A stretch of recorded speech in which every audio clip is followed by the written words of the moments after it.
Yeah, our vertical integration is quite wild. It's everything from a biologist in our labs in Chile developing essentially a pine cone seedling to be planted in the warm Chilean sunshine on a hillside, all the way through to the paper towel that cleaned up my kid's breakfast this morning. Today's guest moves pulp, boxboard, lumber, and sack craft bags from South America to customers all across North America. If you used toilet paper, held a medicine box, or stood in a building with wood trim, you've touched his supply chain. He's doing it all through tariffs and canal disruptions and a tech market that overpromises constantly. Charlie Cunnion, VP of Supply Chain at CMPC Forest Products North America. Welcome to Everything is Logistics. Thank you so much, and thanks for that kind introduction. Absolutely. And now, I kind of alluded to before we hit record, is I want to start with the stuff that is making everybody sweat right now. And that's geopolitics, that's tariffs, that's, supply chain disruptions. I want to know how you particularly are dealing with all of this right now. Yeah, certainly you don't have to go far to find a lot of challenges. We often joke, we've got more problems than a math book to deal with right now. But if I were to break it down, we start with tariffs and its implication for importers like us. It's certainly been challenging, I think, where CMPC, we've made our own luck is we have 16 different manufacturing sites throughout South America and up into Mexico. So we've been able to move our manufacturing base for some of our like materials in order to mitigate our risk to those tariffs. But the execution of that, never reflects how much we're bringing in. So for all that effort, maybe we're hitting 10% of the time on that. And of course, we've taken a stance of being very transparent with our customers. So that savings immediately is passed on to them. And where we can't, again, we're having these transparent conversations about what these tariffs are doing to our cost structures. And for the most part, our countries of origin were, I can't say enjoying only a 10%, but that's for the most part where it's been. And we've been able to pass that on for the most part to all of our customers. They've been really understanding. But the real challenge in the tariffs for us has been in the commercial and sales conversations. A lot of our customers here in the U.S., are anxious about, what are they going to wake up to tomorrow? It does 10% become 50% or 100% and really trade prohibitive. And for us to set up a program with that customer, and they want to understand that we're going to be there for the long term. And day to day, it seems like things are changing, and touch wood, we haven't really had any news for a little while, which in our world is good news. So those have been tricky to navigate through. And again, our policy has been transparency, which I think has been appreciated by our customers, also knowing full well that there's not many secrets within supply chain. Costs and customs amounts are going to be found out eventually.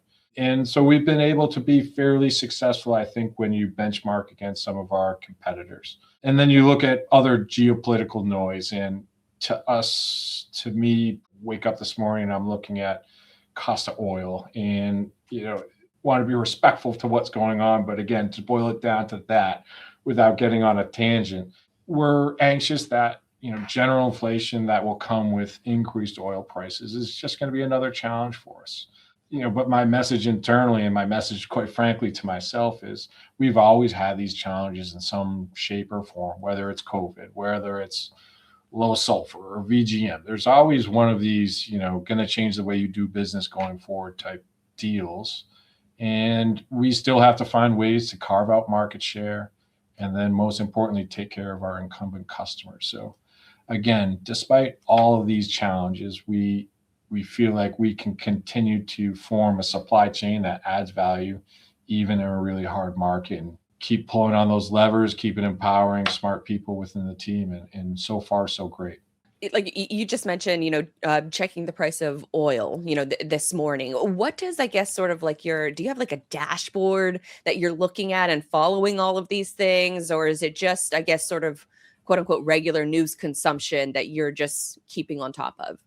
Yeah, for this regular news consumption, I mean, current events, not only do I have personal interest in that, but, I see 3 ships got hit, overnight going through the strait. And I can't help but think, okay, what's going to be the impact on our business? So, now my attention is a little bit more on that. So I'll read a little bit more into that, how that will then translate into fuel surcharge or bunker pricing.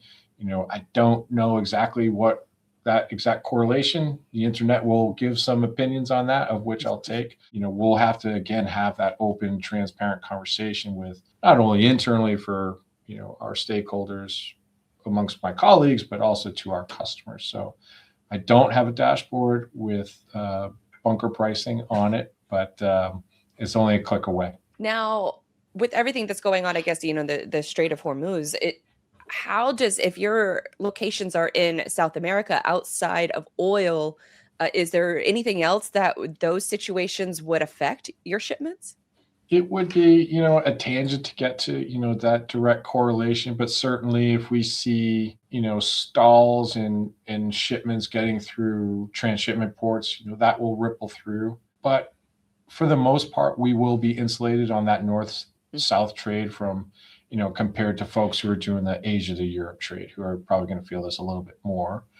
Having said that, on the container side, for which we operate the most, that they're still going to be going around Africa as they have for some time now. So I'm not sure it's going to touch the container guys as far as blocking and tackling, moving origin to destination, but certainly on the cost side, if this maintains, I would expect some inflationary pressures. I say that cautiously because I don't want to talk myself into a rate hike, but it's certainly coming. Do you find that, what we've been dealing with, I've heard people refer to, and I like this phrasing of like a BC versus AC. So like a before COVID versus after COVID. Do you find that the disruptions that we've experienced as an industry over the last handful of years are, kind of a similar, I guess, quote unquote, threat level as the previous BC era? Or is it just same problems or the same problems, just different era? Great question.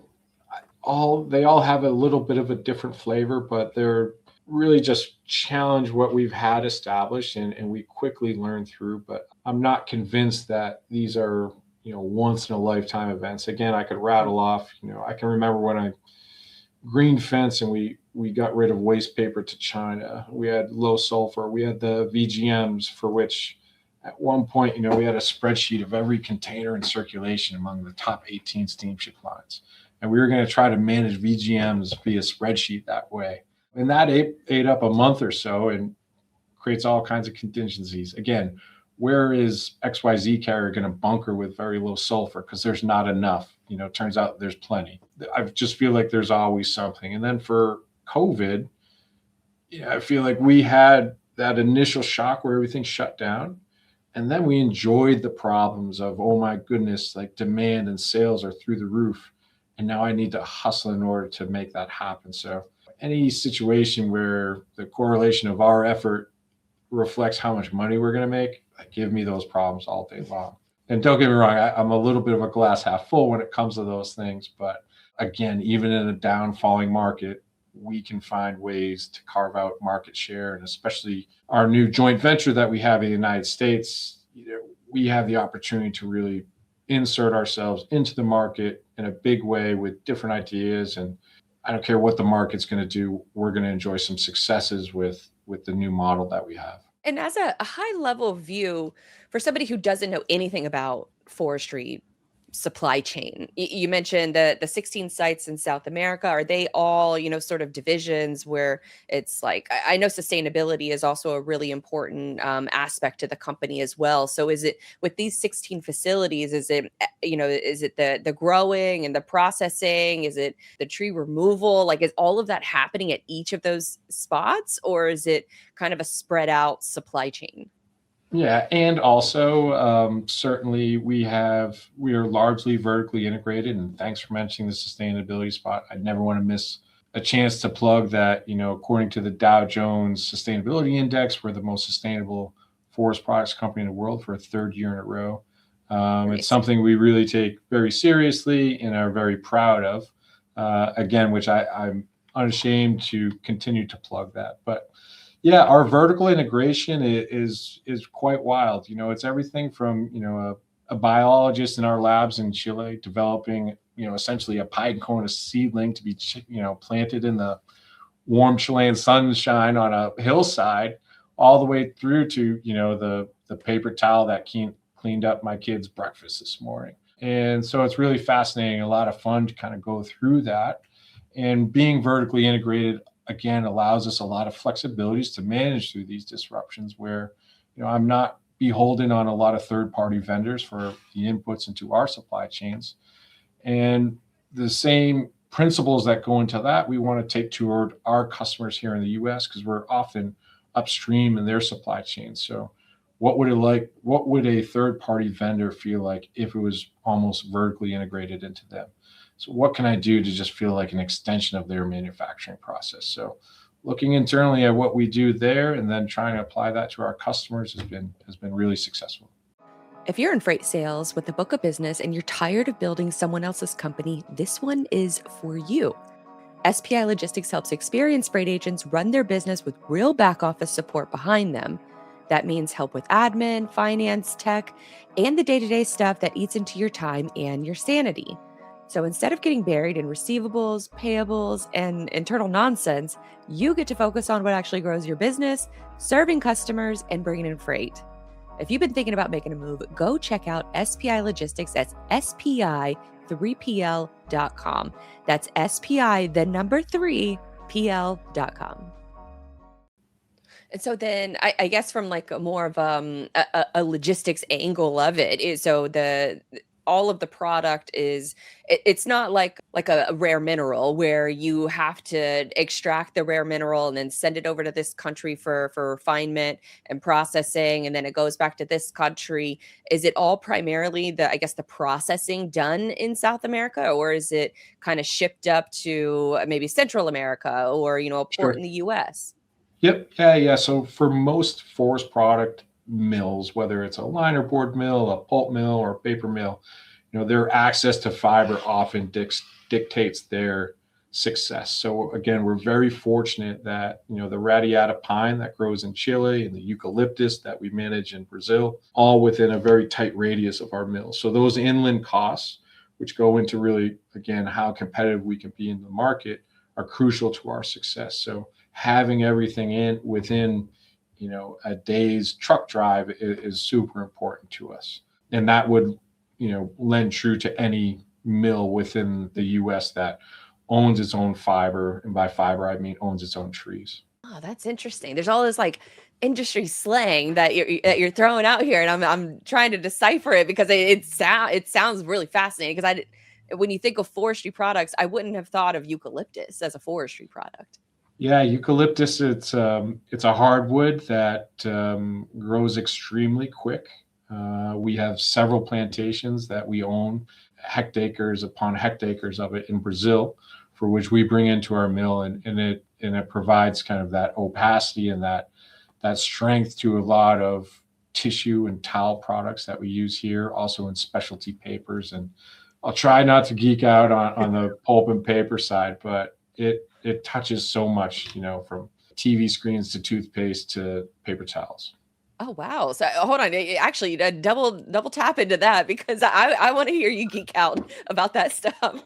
Yeah, it's incredible what forest products and what fiber can do within, or to learn what it does within so many products. Just like I mentioned, and especially for us on, the sustainability angle, how many of the products that plastics are using we can replace with these forest products because they are so versatile. The fiber in most of these things, which can provide so much as a base material into any of those other materials that I've mentioned. So it's a great story to tell. It's a lot of fun, and I can be a chore walking around the grocery store because I'm pointing out all the packaging and how that, where maybe our product might be in the grocery section, but also in the trays and in all kinds of other packagings. With being number one 3 years in a row for the Dow Jones on the sustainability index, I think I said that right. You did. How do you practice sustainability? And is it, just simply replanting, trees? Is it, recycling items? What does that look like, the sustainability aspect? Sure. Yeah. And, we're planting 10 for every one we cut, right? Oh, wow. But I think where we really make hay on that is on the water usage, our ability again to have like a tight knit supply chain where our footprint is very contained. But it is also a reflection of all the investment we've put into the mills. So we have fairly newer mills relative to a lot of others around the world, which could be 100 years old. But we've continued to reinvest rather, in bringing in the best machines, the best technology. And especially, I think, within our commodity world and a lot of others, we also enjoy a lot of spots where, our capitalist motivations are aligned with our environmentalist ones. An efficient supply chain makes me the most money and also saves, does the most sustainable impact. So we get to double down on that. And that's, again, a great story for us to tell. Have you found that there's any, I guess, disruptions that were surprising, maybe in the last 6 or 7 years of moving these kinds of goods? Has there been a disruption that you're like, wow, I didn't see that coming? Like, how could that possibly affect us? And then all of a sudden it does? It's hard to be surprised anymore, I think, but still often reminded, the rain in Panama is going to trip us up at some point when the water's low in the canal. Fortunately, we saw some devastating floods in Brazil that really affected us. And yeah, of course, there's something dusting up all around the world at any time. So yeah, again, I think it would be hard to be surprised by anything, but weather is probably the one that you can't really predict. And even just this winter, we've had a heck of a winter, and it's caused disruptions that have continued to affect us now. We're still seeing some network on the rail side, network problems that are maybe originated back, with some of the snowstorms we saw this winter. Offhand, just wondering, like, what is sort of the mix that you guys, or the freight mix that you guys have? Is it mostly container, rail, truck? What does that split look like? We have a very dynamic, very diverse supply chain. So again, operating those 4 business units: the wood products, plywood, molding, industrial packaging, consumer packaging, and pulp. Each of those comes with different commercial approaches. Each of those commercial approaches comes with different supply chains. So really, we're touching every single Incoterm, and with that, every modality. So we're doing a lot of break bulk. We're doing a lot of containers, probably quietly 10,000 Fs a year and 300,000 tons of break bulk. And we have to support on the commercial side everything from end caps on big box stores for some of our molding products to 10,000 ton a month feedstock order into a large manufacturer, and everything in between. So it's diverse and challenging, and also, again, what makes it a lot of fun. There's so many opportunities within a supply chain like that for us to really sink our teeth into opportunities and problems to be solved. I'm sure you've heard of this, but the cardboard index Go on. of where, okay, so if you have more cardboard orders, then there's more economic movement that's going on, Yes. especially at the consumer level. Do you guys watch that? Is that like a true actual index? Absolutely. Yeah. CMPC Forest Products, our 50-50 joint venture between CMPC proper based in Santiago and International Forest Products in Foxborough, Massachusetts, which happened to be my legacy employer for 14 years. But that side was the international and trading side of the Kraft family's significant paper and packaging interests. So we have sister companies domestically making cardboard boxes, making the linerboard for that. So, a quick kind of, you want to test the wind, you just call our friends at any one of our box plants and how does the order book look? And it is a very good indicator of overall where things are going, or as paper prices fluctuate, how much of that can actually be passed down to the box makers. Very interesting for an amateur economist to dive into some of those numbers. I was going to say, what is it looking like right now? Is it shaky, or is it maybe signs of promise? It's flat. It's flat. Yeah, you can't say it's bad. You can't say it's good.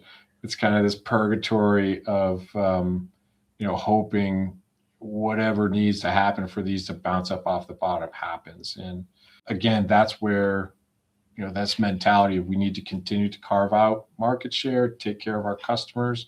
And if we can get through these leaner times, when the overall good times pick up, we'll be ready to we'll be ready to take advantage of those economic circumstances.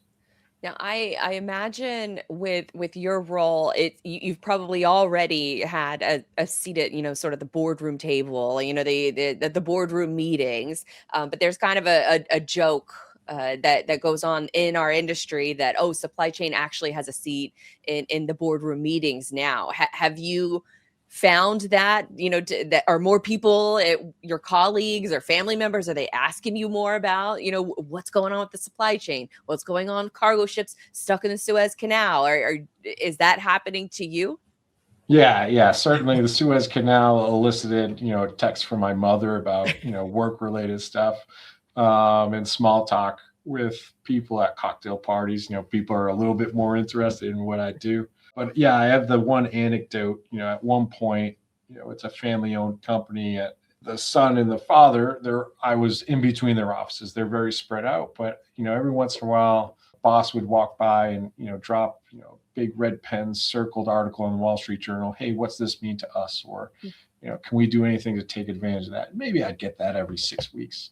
COVID starts to hit and all the disruptions happen. 6 weeks turns into 6 days, which turns into I'm going to pop my head in the office every day. And so, yeah, I think as an industry, it's been a shot of life for a lot of folks like me. I've benefited from it, no doubt of that. But I think people from consumers to C-suite understand just how important the supply chain is and continues to be. It's not like we had COVID and then it kind of swept back, as much as sometimes I like to think we don't remember the sins of our past. We have short memories, but no, this has had lasting power, which again has been nice. Now, when we saw each other at Manifest, because for maybe for folks who don't know, and I'll link to it in the comments in case you want to check it out, but we were on a visibility panel together a couple of years ago. And when I saw you at this year's Manifest, that I was asking you, sort of what do you find value in? What's the technology that you're checking out? I don't know if you want to share maybe some of that for fear of vendors reaching out, but I am curious of like what's in your tech stack, and then what do you think is missing? Yeah. So, we met at Manifest 2 years ago, and I can remember the trip report I wrote after that. My number one recommendation was turn CMPC to CMPC.ai. And I said that with some cynicism and sarcasm because there was a lot of these great ideas, but that really hadn't taken hold, and there wasn't any tangible progress on software or kind of on the physical side. And then, jump ahead 2 years to Manifest where we were just at a couple weeks ago. And my expectations have been blown away. The leap that we've taken, and I know it's almost cliche at this point, with the implementation of AI toward a lot of these legacy problems that I think in some cases I've dealt with for hundreds of years in supply chain, the rate of acceleration towards solutions is wild. And so I left this Manifest motivated, inspired, also with a tremendous amount of urgency around we need to catch up with some of the solutions that are out there. And so in my mind, I kind of have it broken down into three. You've got the physical kind of yard management tools, or the drones in your warehouse, or that robot dog walking down the aisle at Manifest with your Uber Eats order or what have you. And all super interesting, but maybe not applicable to us unto themselves. But certainly I would love my vendors to start looking at those. And then you look at the two pieces of software, or SaaS, two buckets if you will. Got the enterprise wide, for supply chain and order management and visibility and kind of touching it all. And then you've got the a la carte agentic AI that you can apply to single friction points within value chain, operations, supply chain, what have you. Yeah, we're going to burn the candle from both ends. We really can't afford not to be looking at all of them all at the same time, all at once. And certainly, we joked about, the happy robot, and I can shout them out because they've been kind to me after. But that demo that I got with the voice AI, again, maybe not 100% applicable to me, but wildly fascinating. And I can never have too many friends who are that smart in AI. So yeah, I'm going to listen to exactly what they're pitching. I think that's super cool. And then I look at, the guys and gals at Raft. I think again, an excellent product and people for that enterprise approach. And I know they have an MVO product, again, maybe not applicable to me now, but they're teasing a BCO product that I think would be really interesting. Just their approach to data, to processes, to relationships between all of those things and outside vendors. Again, hyper refreshing to have outside industry folks coming and having a different point of view and a different angle toward, again, some of these supply chain problems that have plagued us for generations. What kind of problems? When you say something like that, what are a couple that come to Yeah, mind? and I've got a lot of miles out of this bit, so I'm sure people have heard it before, but I still have an office here at IFP, and I walk through our documentation department down the hall, and you'll see on the counter, you'll see 10 bills of lading printed out, awaiting stamps and signatures. And so I joke, if you were to Bill and Ted Christopher Columbus into our office, he would be just as familiar with this BL and the process as he would have been 400 something years ago. And that just does not fundamentally sit well with me. And I think a lot of that has to do with technology, but I also think, there's pinch points in vendors' capability and maybe even more willingness to help move the entire value chain. So we run into, this is where I'll bite my tongue on some of my bit, but we can now bypass those vendors who weren't able or willing to help move it all forward. And I think a lot of that will happen through AI's ability to move blockchain forward where it stalled out maybe previously, or maybe not true blockchain, but at least, that digital letter in the cloud, that ledger in the cloud that we can all have one truth and interact with. Yeah. And again, still, what got on the ship at transshipment point, and, how many rail cars made it past the hump and are on the way to the short line. Some of those things are still requiring a phone call and a message and a follow-up and a radio call or what have you. AI is going to help us with a lot of those little friction points.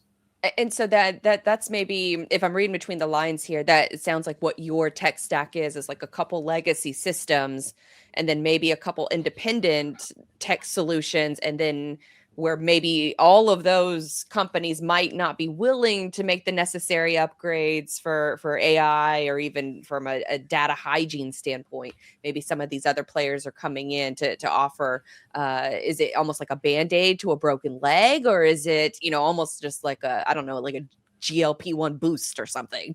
Yeah, I think it's more like Tony Stark to that broken leg. And yeah, we have a lot of legacy systems that are super sticky in the way we operate day to day. And the idea of kind of unwinding those from our operations is daunting. But here, if I could distill down, like I have this friction point, that friction point, and I just think of it as a big old diesel engine that's very reliable, but it's not a race car. And we can pour synthetic in that now, and all these little friction points are going to start to go away. And maybe some of those friction points are going to be inconspicuous when they get solved, and just, maybe 6 months, 12 months, 18 months down the line, we're like, oh, we don't have to deal with that anymore.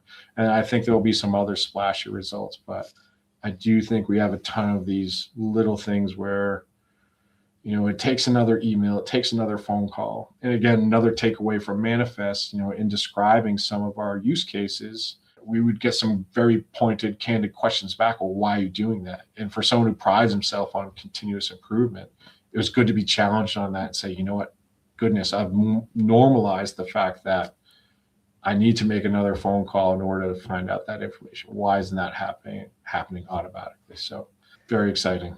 It's a process documentation has a way of humbling you and feeling like you have to rip out your entire life and your company legacy in order to start fresh and start new. And it's almost like two sides of the same coin, where it's like, you need to innovate, but then there's a reason why some of these legacy systems have been around for as long as they have. So it's like you almost want to strangle them a little bit, but at the same time, it's like, well, that software was built, through the blood, sweat, and tears of developers, probably over years and years of time. So it's a rough balance of trying to figure out what can fit and what just doesn't make sense yet. Right. Yeah, and we do a lot of benchmarking amongst peers and adjacent industries. We're not alone in those problems. And I think, again, as fast as CMPC is attacking and adopting AI, I think it'll be a real differentiator for us to be able to navigate through some of those big clunky ERPs that kind of hold back a lot of things and quite frankly keep me up at night. So I'm excited for those opportunities to put synthetic into this old clunky diesel engine that we have. Has there been an example where you've used AI and you're like, wow, this is incredible? Yeah, I mean, outside of some of the demos we saw at Manifest, which again, still mind blowing stuff that's happening. The most fun part, I think, for me at CMPC is to be seeing like the bottom up approach.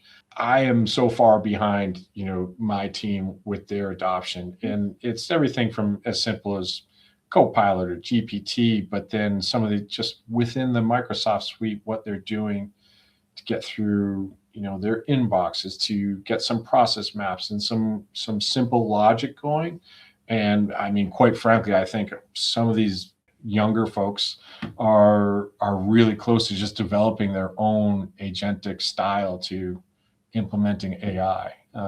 Again, super fun to watch, and quite frankly, the challenge for folks like me is just stay out of the way. Like let them cook; they've got it. And then in whatever I can do to enable them to scale that. Again, very very fun to watch from my perspective. Now, on the flip side of I guess maybe the flip side, but a side conversation with all the tech revolution that's been happening in freight over the last 5-10 years is the visibility conversation. This is a conversation that we had at Manifest a couple of years ago. We were talking about some of the gaps that still remain. Has there been a lot of movement since we had that conversation? Has visibility improved? I don't think so. I don't think so. I think That would be my opinion too. yeah, we've kind of we've been at the state of the art for the last 2 years since we probably had that panel. And I think that you could look at how many new entrants into the visibility space have there been in the last 2 years, and I'm not aware of any big splashy entrances. And I think they ran into, again, where you've got a couple prohibitive vendors or processes or agencies that you can't really get around. And that will forever be the ceiling to that. Again, sprinkle in this magic fairy dust that is AI, and I think those will now become more powerful and more useful. And I hate to say this for all my friends in visibility, but it's really becoming commoditized. It's table stakes to have visibility across your supply chain. And I think all of these vendors now who have AI enabled supply chain tools, visibility is already baked into it, or they're able to take whatever legacy system you have and kind of give it that boost into more pragmatic, more practical approaches to supply chain management. Have you seen any improvement on the trucking side of things? Because my understanding from a visibility standpoint is that the ocean carriers are kind of already there, intermodal's kind of already there, air freight, last mile providers definitely are there, but on the trucking side of things, or like long haul trucking, it's still missing there because there's so many of the smaller operators who haven't adopted the visibility tech stack. Is that still kind of maybe like the linchpin of where the lack of visibility is coming from? Still, and I think maybe one of our challenges, and at least my personal preference, is like I love working with the mom and pop truckers, that small outfit whose service is really above and beyond, and maybe geographically placed exactly where I need them, compared to some of the bigger national outfits that, sure, I can get every piece of technology I want, but then I don't get that touch and feel. That sometimes, quite frankly, like I need the trucker, that woman or gentleman representing us as they deliver. And so there's that toss up between the two. It also challenges us to really think about what's the least amount of information that we need on this. Do I need an update when they're 2 hours out from delivering? Sure, it's cool. Do I really need that? No. Is Joey truck driver going to call me after and say, yeah, delivered, no problem? and I'm going to fax you the POD when I get back. Like, okay, I can live with that. Again, if that fax comes in, then we've now got the technology to take care of all of that. So it allows us to be inclusive of any vendor's tech stack in a lot of different ways. Now, we kind of joked at Manifest that you walk around, but you maybe hide your badge a little bit so you don't get accosted by all of the brokers that are at these shows and hounding you for your freight. What I am curious, what does a successful pitch look like to you? Yeah, and you know what? As a testament to the folks at Manifest and Katie Date and her team, they take such great care of my colleagues and I. I do think it's a really well-run professional show. It is one of the few places where I'm ready for it. Like, I want to be pitched on everything and anything. So, I'm holding my badge up proudly. I think the most success we've had with logistical service providers is when articulate to us what you do really well. Again, I've got a big, diverse supply chain and different, commercial activity to support all the great products that we move. There's probably a good chance whatever you do well, we can align with that. And let's start that way with some wins. It's tiresome, I'm trying to be polite, when, if you were to look through my LinkedIn inbox and see, Charlie, can I have 25 minutes of your time where you can describe to me how you procure freight? Like, I thank you. I'm sure you're lovely, but I don't have time for that. Believe me, I'm thinking about it all the time. So I think, yeah, if we can find out, like, this is what you do really well, awesome. There's a great chance I'm going to be able to do that. We get in and then we build from that, and old anecdote, I want to take that relationship, then form it into partnership, challenge me with your continuous improvement approach. What can you do better for me? How do we make money together? How do we service our customers best? Those are where we've had the most success. Now, are these people like contacting you like in person, or is it like a cold email that maybe catches you at the right time? All shapes and sizes. Yeah. So it's cold email's not dead. Yeah. And I don't want to encourage it because I got enough of these, but we often joke, sometimes just feeling frisky, I'm going to pick up a cold call and see where it goes. That's brave. Yeah, it is. But it's, we've had some success with it too. And listen, we're out there hustling. We're out there selling too. So I have an appreciation for people wanting to, having and needing to have someone else pick up the phone on the other side. So maybe it's just me trying to build up some karma, I guess, along the way, some sales karma. Is there any pitch that was really successful that surprised you as of late? Yeah, that happy robot one. Again, I've got some miles out of this already, but I think it was day 2 of Manifest. Everyone's tired. There's a lack of sleep, maybe a touch of dehydration, and certainly my social battery at this point is pretty low. And the gentleman, we get through the niceties, and I can see it on him. He's wiped out too. He's like, hey, listen, man, let me just have your phone number. And I give him the phone number, and his bot calls me, and I can't say she, but it kind of walks me through, hey, what can you do for a mid-sized distributor of building products? And it was a very, very pragmatic, very kind of well-timed and comfortable response to it. How would I pay for this? Walked me through the pricing structure. Yeah, quite frankly, I can't shut up about it because it still is that kind of that interesting. So the bot called you. Yes, because Happy Robot, they've been a guest on the show. Shout out to Pablo and the team over there. They've built something really incredible. And I've heard one of these demo calls, and they sound incredible. But some of the, I guess and maybe not specific to Happy Robot, but just in general, people are like, oh, if I hear I'm talking to a bot, I'm hanging up immediately. But here you are saying you had a pleasant experience with it. Well, I will say I learned something about myself. I don't want to be fooled by AI. That, to me, like, just immediate distrust. And I'm going to, at the same time, and also I want to be comfortable in the tempo and the articulation and the flow and tenor were comfortable. So I knew it was AI, but I was also okay with it because I do think it would be uncomfortable, like, if you have to guess, where if like after a minute you then realize it's AI. I'm not sure I want that. And I'm sure there's far smarter people than me thinking about that and We probably have a name for that, but yeah, I Well, no, don't want to be that's actually fooled. really interesting because if you know that almost maybe releases a little bit of the pressure. Because if, say, I sign up for a tech demo, then I know I'm going to have to sit through the sales pitch. And then I know I'm going to get a series of emails and all of these things where I'm going to, if it's not a good fit, I'm going to, politely decline or just ignore the email.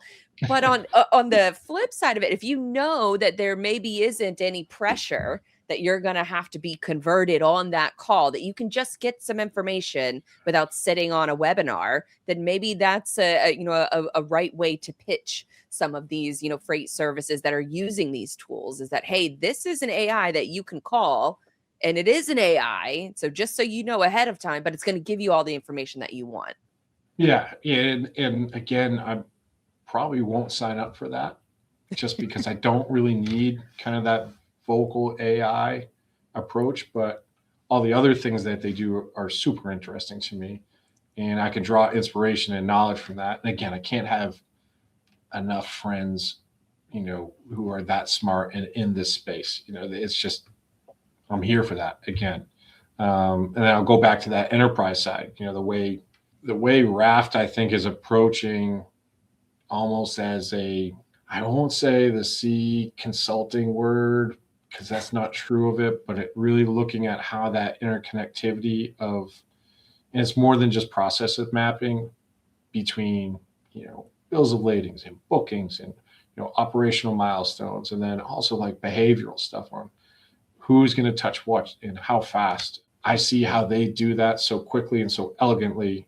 It is, again, one of those things where it just immediately builds a sense of urgency that I need myself, my team, my bosses, everyone also thinking that way. And we've been promised so many technologies that are going to change the way we do business for many years. I feel like finally we're here. That's super interesting. And I think that's a good place to kind of round out the conversation because from your lens, from your role, your position, what does the rest of 2026 look like for you guys, if you can even plan that far out in advance? Yeah, I think it'll be more the same, and I know that's maybe not the most fun answer, but I don't see much happening on the tariff front. I don't see, we're going to have those geopolitical disruptions, and unfair to call such a serious situations like that. But, also really bullish on the American consumer. They continue to kind of chug through all of this, and we're going to be ready for that. And so, we'll right size to exactly what's happening today, and we'll be ready for whichever way it goes in the future. And I do think, eventually we will rebound into something a little bit better than the market we have now. And I just lied a little bit because I have one more or a couple more questions. How did you get into supply chain? How did you find yourself in this role? Yeah, I've by accident, of course, but I started in supply chain, on breaks and summers in high school. My mother worked as a secretary in a industrial safety supply company called Masterman's in central Massachusetts. So I was warehouse picking then, and I had no idea what I was doing, but now I know, exactly. And then, yeah, I got out of school and spent some time in the Army where, everything we do is in logistics. And it was great to have moved some, plywood and some of the crazier places in the world back then. And then I got out the Army in 2010 and joined the reserve. And so I was trying to find a air quote real job.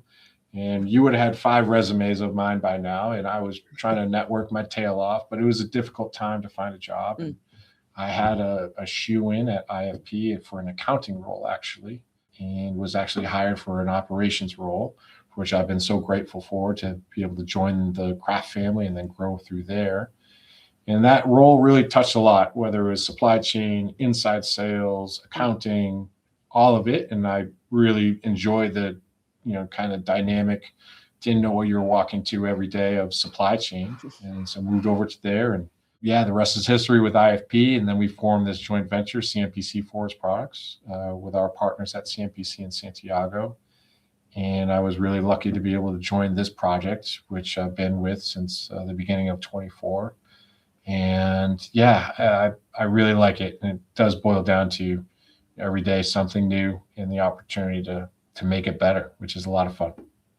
For sure. And now for folks who, well, I don't know if you want to give this contact information out, but I'll let you decide. Do you want people to connect with you on social media? Do you want people to visit the website? What's your pick your poison, I guess? Yeah. CMPC Forest Products, great website to check out. And I might as well, yeah, I'm on LinkedIn a lot. So feel free to reach out that way. And yeah, don't pitch me with the 25 minutes to tell me for me to explain how we procure freight. No, just Please. have an AI bot call you, and then There you that go. will. There you go. There you go. And I might not say yes, but my interest is because again, I'm interested and it has my attention, but maybe I'm not paying. Well, that's awesome. This was a great perspective. Thank you so much, Charlie, for sharing that. I told you at Manifest that my audience loves hearing directly from shippers about their products and their preferences and how they like to be sold to, and just general information more about their freight. And I think if we can educate the audience a little bit better on just how their sales pitches are landing or not landing, maybe it's just a good lesson for everybody in the LSP environment to know your customer and to know their pain points. So thank you again for coming on and agreeing to share the shipper point of view. No, thanks for having me, and congrats on all the success with the podcast. Thank you so much. Thank you. Not every lead is a good lead. CargoRex helps companies get found faster by buyers who are already researching solutions in their category. So instead of shouting out into the void, your business can show up where the actual buying intent exists. Create your free profile and then upgrade when you're ready over at cargorex.io.